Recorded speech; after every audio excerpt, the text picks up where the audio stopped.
एक बार गिरिराज जी की तलहटी में एक संत रहते थे। वो गोपाल शास्त्र नाम का 108 बार पाठ करते थे। 30-35 मिनट लगता है एक बार पाठ करने में, 108 बार पाठ। तभी फिर भिक्षा मांगते। वैसे संतों में अलग अलग निष्ठा होती है। उनको लकवा मार गया। पूज्य पाद सिउड़िया बाबा, हरि बाबा, ये महापुरुष गए और उनका, महाराज यदि आप संकल्प कर लो तो पूरे देश का लकवा खत्म हो जाए, इतना आपके पास धन है, नाम रूपी धन। तो उन्होंने कहा, बाबा क्यों विनोद करते हो, मच्छर मारने के लिए ब्रह्मास्त्र का प्रयोग नहीं होता। उन्होंने जाना कीमत कि नाम का प्रयोग इस नाशवान शरीर के लिए नहीं। ऐसे कबीरदास जी नाम की महिमा जानते हैं। शिष्य से कहा कि तो नामाभास से ठीक हो सकता है। अपने पुत्र को बुला रहा नारायण और परम पद जा रहा है। देखो नाम की महिमा। धोखे से भी अगर नाम ले रहे हो तो अमंगल नहीं होने वाला। हाँ, ये कि अज्ञान के कारण हमारी मातु बुद्धि उतना विश्वास नहीं है, इसलिए अनुभव में नहीं आ रहा है। भगवत प्राप्ति स्वयं के चिंतन से होती है, क्योंकि हर जीव भगवान का अंश है। अंश ही श्री हरि है। पति पत्नी तो शरीर को लेके संबंध है। तो जो तीर्थ याटन है, दान पुण्य शरीर से होता है, और जो हमारा भजन होता है वो संबंध का भजन होता है। हमारे प्रभु संबंधी जो उनका चिंतन होता है कि माम स्मरण। जब भगवान का स्मरण होगा तो भगवान की प्राप्ति होगी। पति का स्मरण होगा तो पति लोक की प्राप्ति होगी। पति जिस लोक में गया उसकी गति होगी। तो भजन ही एक भगवान की प्राप्ति का उपाय है और कोई उपाय नहीं है। और वो स्वयं को करना होता है, चाहे पुत्र हो, चाहे पत्नी हो, चाहे पति हो। दान पुण्य आदि के, हाँ, जैसे पिता दान कर रहा है, पुण्य कर रहा है और संकल्प करे तो उसके बालक पर भी उसका प्रभाव जाएगा, उसकी उन्नति होगी पुण्य प्रताप से। लेकिन भगवत प्राप्ति चिंतन से होती है, स्वयं के चिंतन से। भगवान कह रहे ना, कोई भी हो, बालक हो, बूढ़ा हो, जवान हो, स्त्री हो, पुरुष हो, नपुंसक, कोई भी हो, जो भगवान का भजन करेगा भगवान को प्राप्त होगा। हमारे दुखों का कारण हमारे पाप होते हैं, और जब हम किसी संत के दर्शन के लिए जाते हैं, वहाँ क्या चमत्कार, हम इस बात पर नहीं जोर देते।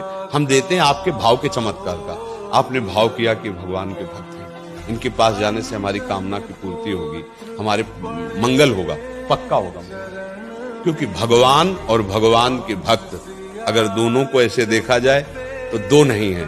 दो ना होते हुए भी मोरे मन पर वश विश्वासा, राम ते अधिक राम कर दासा। पिता से भी अधिक ममत्व माता में जैसे होता है, ऐसे भगवान से भी अधिक दुलार संतों के हृदय में होता है। क्योंकि भगवान के होते हुए हमारी दुर्गति नहीं रुकी।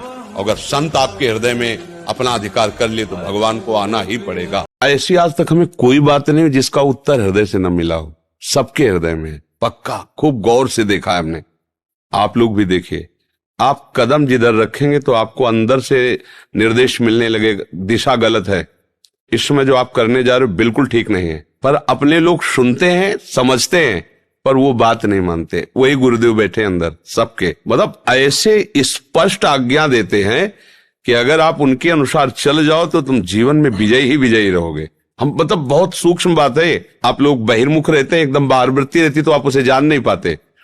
पर आप देखिए, जहां आप सतमार्ग की तरफ चलेंगे तो मन घबराहट पैदा करेगा, पर बुद्धि आपको सहयोग दे देगी, मार्ग सच्चा है, चलो। अब गलत की तरफ जैसे मन जा रहा है तो एक बार अंदर से निर्णय आएगा कि आप गलत कर रहे हो, आपको ऐसा नहीं करना चाहिए, बस दोबारा नहीं आएगा।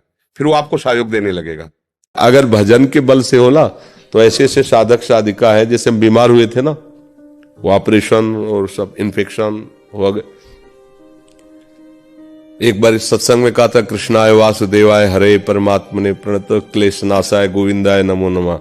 ये महान शक्तिमान मंत्र है। इसका अनुष्ठान करने से किसी के भी कष्ट दूर हो सकते हैं। तो पता लगा सब साधक साधिका इसी का अनुष्ठान कर रहे हैं कि हमारे गुरु जी का शरीर स्वस्थ हो जाए। कृष्णाय वासुदेवाय हरे परमात्मने।